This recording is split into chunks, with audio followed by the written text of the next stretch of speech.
Jenna pulled into the long driveway leading up to the old abandoned hotel.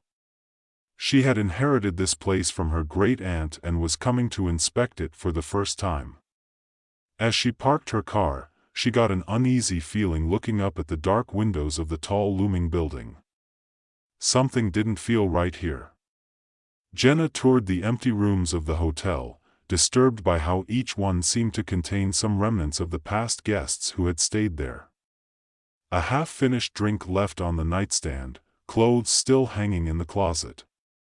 It was as if everyone had left in a hurry, fleeing some unseen terror. As night fell, Jenna began to hear strange noises coming from other parts of the hotel.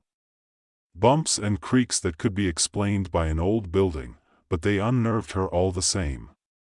She decided to call it a night and get some rest, hoping she could finish her inspection in the morning with fresh eyes.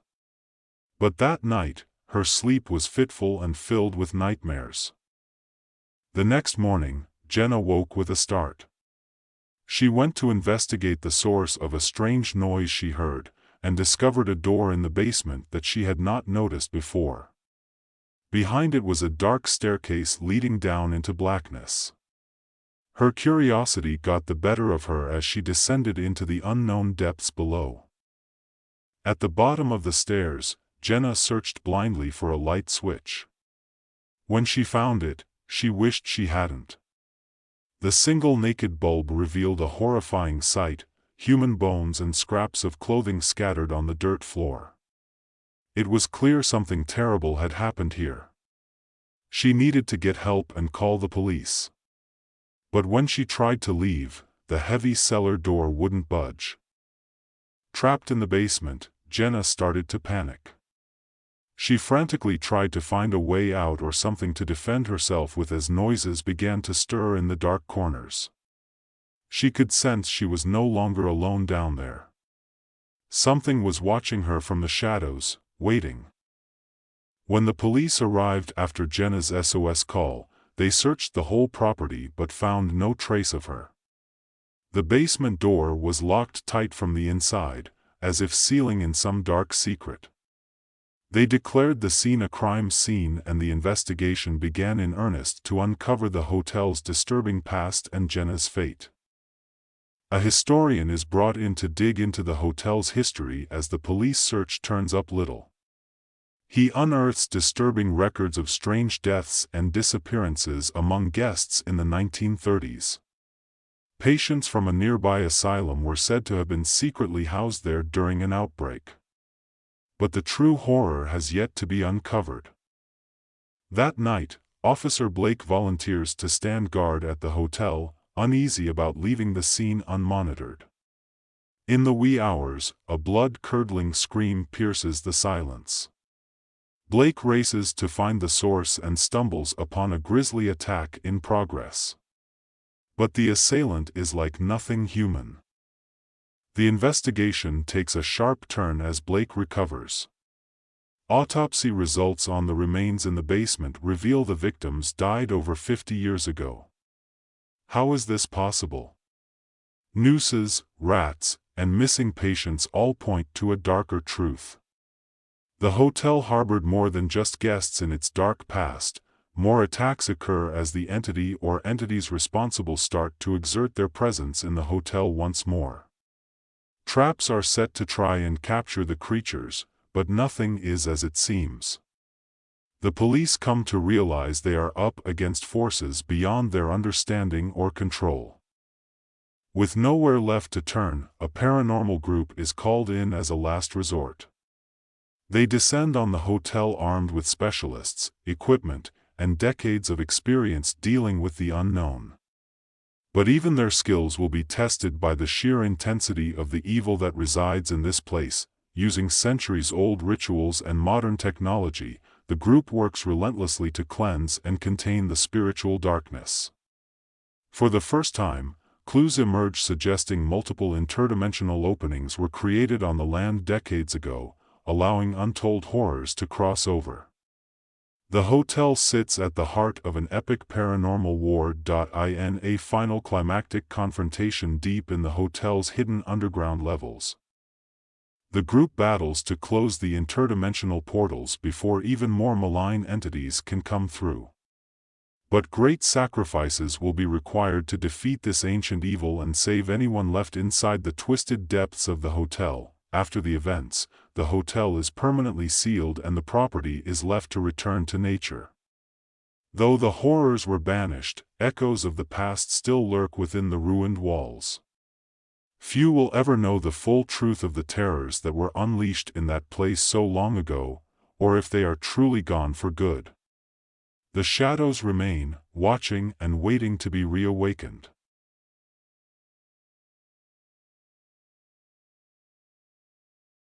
James shivered as he drove down the dark forest road. The dense trees blocked out most of the moonlight, making it nearly impossible to see. He had taken this shortcut in an attempt to get home faster, but was starting to regret his decision. Up ahead, he noticed a faint glow between the trees. As he got closer, a large hotel emerged from the gloom. The Forest Inn, read the rusted sign above the entrance. Exhausted and desperate for shelter, James decided to stop for the night. James pulled up to the front of the empty hotel. The few windows that weren't boarded up glowed dimly, as if with candlelight. He cut the engine and stepped out into the eerie silence of the forest. No birds chirped, no insects hummed. It was as if the trees were holding their breath. James walked up to the heavy wooden doors and knocked loudly. For a long moment, nothing happened. Then, with a piercing creak, one of the doors slowly opened. A woman peered out, her pale face framed by long black hair. "Welcome to the Forest Inn. I'm Claire, the innkeeper. Please, come in out of the night." James hurried inside, grateful to escape the darkness. The lobby was sparsely furnished, with peeling wallpaper and a musty smell.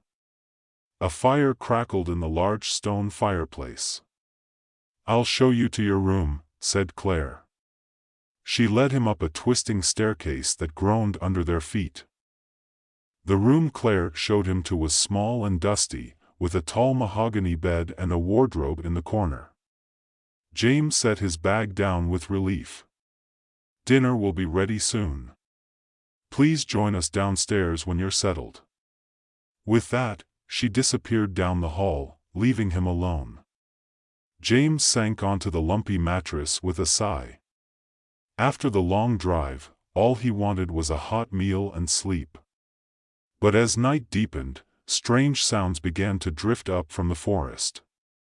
Was that a scream?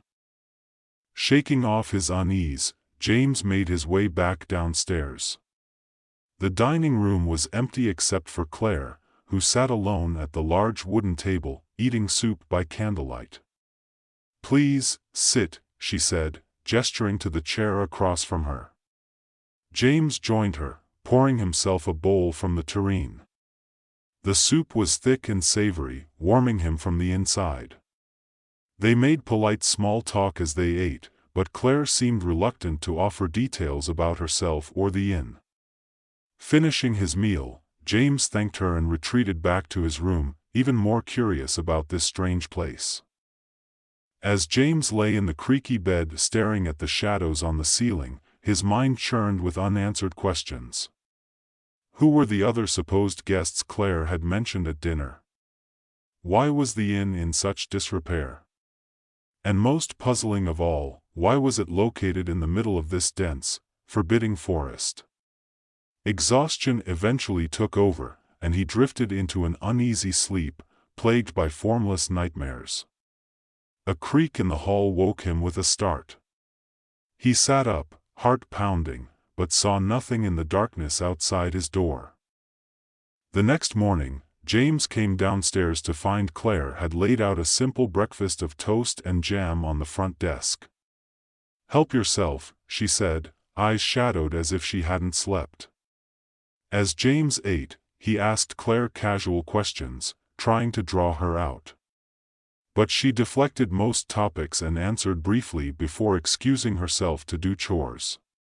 Frustrated by her secretiveness, James decided to explore the grounds, hoping to solve some of the inn's mysteries himself.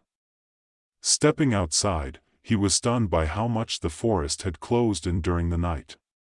Thick fog blanketed the overgrown yard, muffling sound. James walked slowly, peering into the mist. The main building seemed to be the only structure on the property apart from a crumbling tool shed.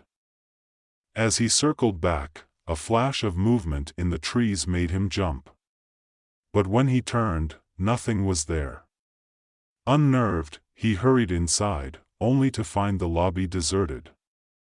"Claire," he called, receiving no answer. A floorboard creaked above his head, as if in response. Filled with unease, James climbed the stairs to investigate. At the top of the stairs, the long hallway stretched ahead in both directions. The creaking sound seemed to have come from the left. Gripping the handrail, James peered into each gloomy room as he passed. Most were empty, containing only dusty relics of past guests. But as he neared the end of the hall, muffled noises drifted from behind the last door. Pausing with his hand on the knob, James listened intently. Was that sobbing? With a deep breath, he pushed open the door. "Hello?" The room was dark and still. "Who's there?" a frail voice whispered from the shadows. James's eyes adjusted to make out a figure huddled in the far corner. It was Claire, her face thin and drawn, eyes sunken hollows in her ashen skin. "Claire, what's wrong?" he asked, moving toward her. But she shrank back against the wall. "Don't come near me. You must leave this place at once if you value your life." Her words sent a chill through him, raising more questions than answers. What dark secrets was the forest in hiding? And what hold did it have over Claire? That night, James lay awake listening for any strange noises. The forest sound seemed amplified in the darkness, from the trees creaking in the wind to unseen creatures rustling in the undergrowth. He tried to sleep but found himself starting at small noises, watching the tall shadows sway on his walls. Finally, exhaustion overtook him into a fitful doze. Some hours later, a terrifying scream jolted him awake. Grabbing his flashlight, James leapt from the bed and threw open his door. The piercing wail echoed up from the yard, sending a primal thrill of fear through him. Heart pounding, James crept downstairs, flashlight beam shaking in his hands. Peering out a window, he saw a petite figure stumbling through the fog, shrieking as if pursued by demons. It was Claire. Without thinking, he flung open the front door and ran to her aid. But as he approached, she whirled on him with wild, inhuman eyes. "Leave me alone. Can't you see it wants me?" she hissed. Before James could react, she bolted into the darkness. He called after her uselessly, then whirled his light about in search of whatever could have driven her to such madness. But the mist revealed nothing but swaying shadows. The next morning, Claire was nowhere to be found. James searched the entire inn and grounds to no avail. Her scent seemed to have been erased from every room. His unease deepened into full alarm. Whatever evils this place contained, Claire had fallen victim. Refusing to let the same fate befall him, James packed his bag with new resolve. He had to get out, had to find help and expose the forest inn's terrible secret. Making his way to the entrance, he swung open the massive wooden doors, only to be greeted by an unbroken wall of trees. Panic rising, James turned and raced blindly into the enveloping mist. Heart in his throat, James plunged recklessly through the pale woods, branches slashing at his face and clothes. He cried out useless pleas for help, for escape, anything to drown out the rustling shadows pursuing just out of sight. After what seemed like hours, his legs gave out, sending him sprawling in a tangle of knotted roots. Gasping for breath, he crawled under a thick veil of fog and collapsed into blackness. When he woke, the sun was low in the sky, the fog clearing. With a start, James realized he was back at the edge of the inn's clearing. The door creaked open ominously behind him. With a sob of defeat, James rose shakily to his feet. The trees whispered dark promises as he turned to face the hotel once more, its windows like hollow eyes watching his surrender. As he crossed the overgrown lawn, the front door swung wide as if in welcome. The lobby was deathly still. James began to climb the stairs, drawn by some invisible force to uncover the Forest Inn's ultimate secret. What mysteries and horrors awaited him down that final hallway? Taking a deep breath, he stepped into the shadows and pulled the door firmly shut behind him.